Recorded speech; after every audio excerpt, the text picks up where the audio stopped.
اهلا بكم في قناه شيف افلام، والنهارده هحاول اشرح لكم نهايه الحلقه الرابعه من مسلسل لوكي، والمناقشه معاكم لبعض النظريات والتحليل لما بعد احداث نهايه الحلقه. ويلا بينا.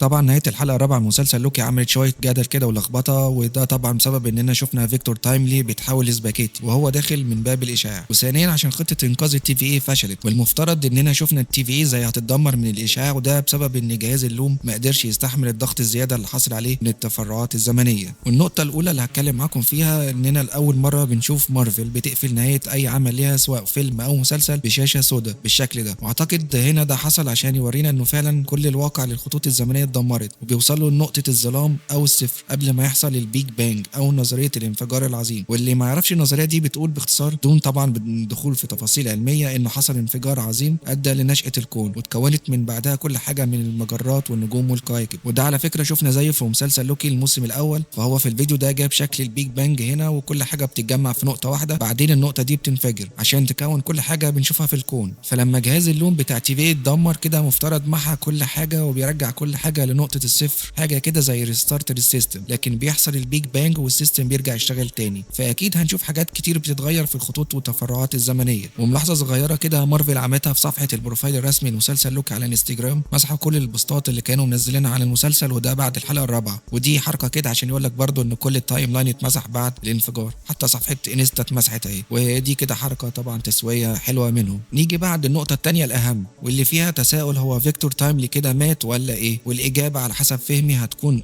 ولا.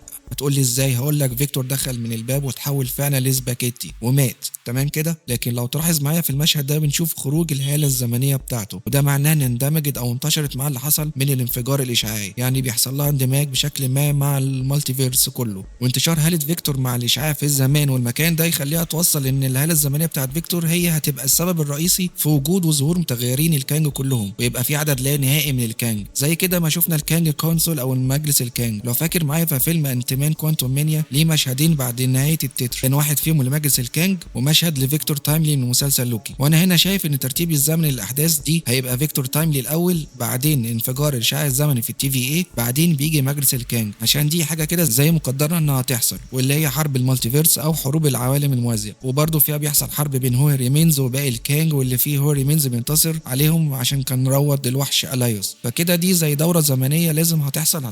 واللي انا شايفه من هنا ان المالتيفيرس الحقيقي بدا من لحظه انفجار جهاز اللوم بتاع تي في اي، فبنهايه التي في اي بيتكون واقع جديد، وده زي ما قلنا بسبب هاله فيكتور اللي بتسافر عبر المالتيفيرس في الزمان والمكان، واللي بيجي منها كل المتغيرين الكانج، ومن ضمنهم هو ريمينز. لان هو ريمينز زي ما احنا عارفين لما كان مع لوكي وسيلفي في نهايه الموسم الاول قال لهم بما معناه انه عارف كل حاجه، وانه راسم الطريق اللي مشوا عليه لحد ما هم وصلوا ليه. فهو واحد عارف كل حاجه، مش هيخسر واحد كده زي فيكتور تايملي بالصدفه او من غير هدف. فحتى بعد موت هو ريمينز بنكتشف انه راسم طريق لفيكتور تايملي عن طريق ميس مينيتس ورافونا، اللي خلاهم يوصلوا له كتاب الدليل بتاع تي في اي وهو صغير في الخط الزمني الاساسي عشان يغير مجرى حياته، والتغيير ده يتسبب انه يخلق ليه خط زمني متفرع. لكن لوكي كان فاكر ان وجود فيكتور جنبه هيخليه يعرف ينقذ التي في اي وكل الخطوط الزمنيه، لكن هدف هو ريمينز هنا اننا نشوف انهيار التي في اي، لكن بوجود هاله فيكتور الزمنيه معاهم في نفس وقت حدوث الانفجار، وده اللي هيؤدي بعدين لظهور كل متغيرين الكانج، ومن ضمنهم رجوع هو ريمينز نفسه. فزي ما قلنا انفجار الاشعاع الزمني ده مقدر ليه يحصل، ودي زي دوره او حلقه زمنيه مقفوله، وده كده كله جزء من الخطه الاساسيه اللي هو ريمينز، واللي يعتبر راسمها يمكن من اول ما سيلفي تتاخد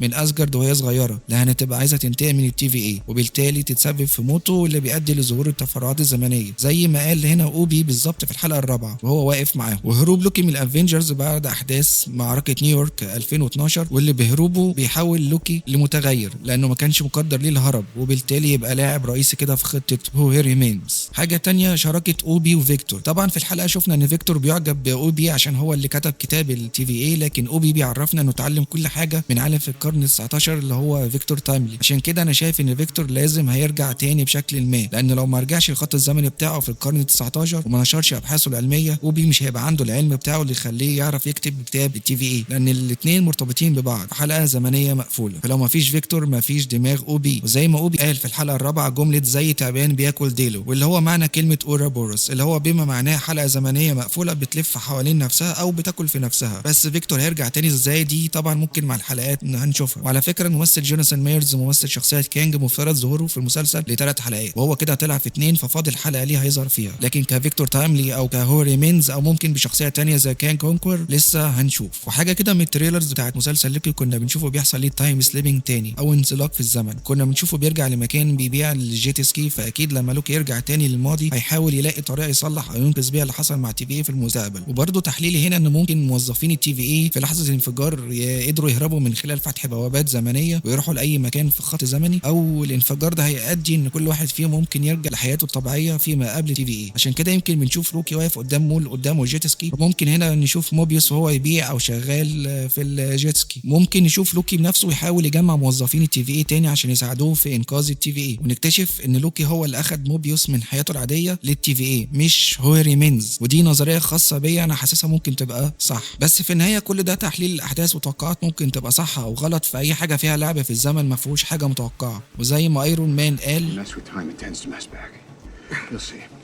وده بما معناه هتلعب في الزمن، هو كمان هيلعب معاك. بس كده اتمنى ان اكون قدرت اشرح كل حاجه مهمه حصلت بشكل واضح ومفهوم. ولو عجبك الفيديو يا ريت لايك وتشترك معايا في القناه وتكتب لي رايك وتوقعاتك في الكومنتات. سلام.